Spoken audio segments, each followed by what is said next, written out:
Let's go to the Northern Territory now, where a debate's raging about whether new laws requiring people to have a licence to drink alcohol is responsible stewardship or the nanny state gone mad.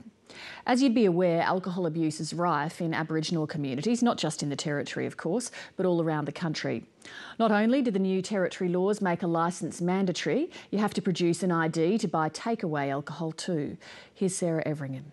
Oh, they got some bloody good drinkers in the Northern Territory. It's hot and it's become sort of customary to greet people with a handshake and here's a stubby and let's find time to talk. When they drew a chalk line and they said, walk that, I said, I can't, I'm too bloody pissed. It's long been known there are few things Northern Territorians like more than a drink. It was Ted Egan, the musician, who went on to become the Northern Territory's administrator, who captured the big drinking habits of Territorians in song. I always have to remind people that my song is not about excessive drinking, it's about convivial drinking. And I don't resile from the fact that I did write the song.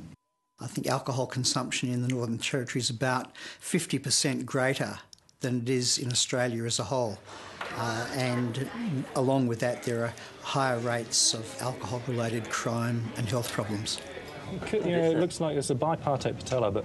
The man in charge of Royal Darwin Hospital's emergency department, Dr Didier Palmer, is on the front line of dealing with the perils of alcohol abuse. There's possibly a little fragment there. During his 15 years working in the Northern Territory, he's seen many tragedies. This week's alcohol tragedy is a simple car accident where a young man, a 24-year-old man, T-boned another car. The 60-year-old passenger looked initially okay and turned out to have an intracerebral bleed, so he bled into his brain. In towns around the Territory, Indigenous drinkers are often the most visible, but the overconsumption of alcohol is not confined to that community. A few years ago we did a study and it showed that if every Aboriginal person in the Territory were to stop drinking tomorrow, the Territory would still have significant alcohol-related problems. You cut behind your ear there. Yeah. The Territory Government estimates alcohol abuse costs $4,000 per adult. That's 4 times the national figure. Now, the Northern Territory Government is trying to turn the problem around with what it's calling the toughest alcohol laws in the country.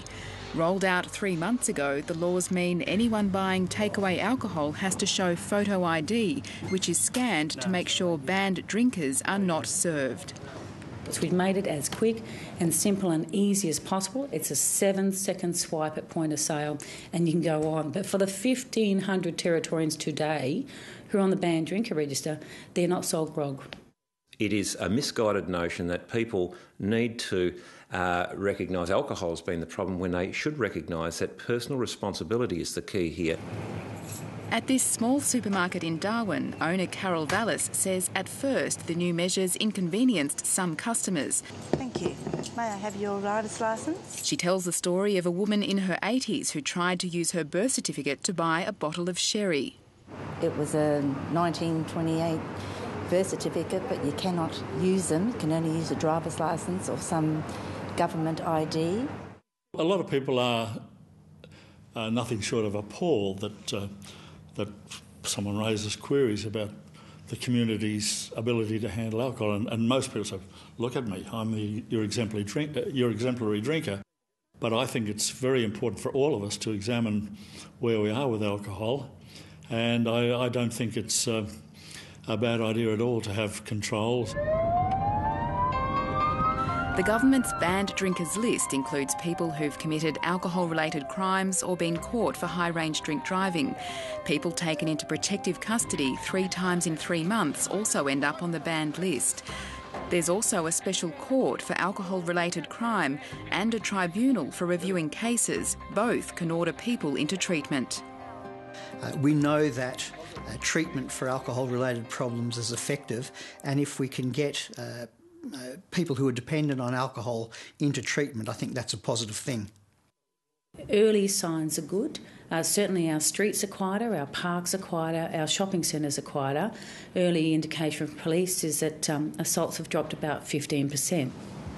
But police also say there is evidence some banned drinkers are finding ways around the laws and getting access to alcohol on the black market. If we can identify a person who's supplying alcohol to people who are on the banned drinker register, guess what? They go on the banned drinker register themselves. We've dramatically increased the fines for sly grog sales up to $33,000. Previously they were $1,000. Those that actually have a problem that causes a problem socially, they're going to find a way of getting alcohol, as we know they do. While the Territory opposition wants to scrap the banned drinkers register, others are calling for the government to go further and introduce a minimum price on alcohol. What we're not going to do is just adjust price that affects everyone, the majority of people who are doing the right thing. Some of these hard measures, which will be effective, are politically difficult to put in place. As the weather warms up in Darwin, residents and tourists are enjoying a drink as the debate over alcohol goes on. But even those who see alcohol as a social lubricant are also concerned about the serious problems excessive drinking can cause. Alcohol's a big issue in frontier life, and the NT is still largely a frontier, so it's with us, and we need to work out how to have it in our lifestyle and yet not let it be detrimental.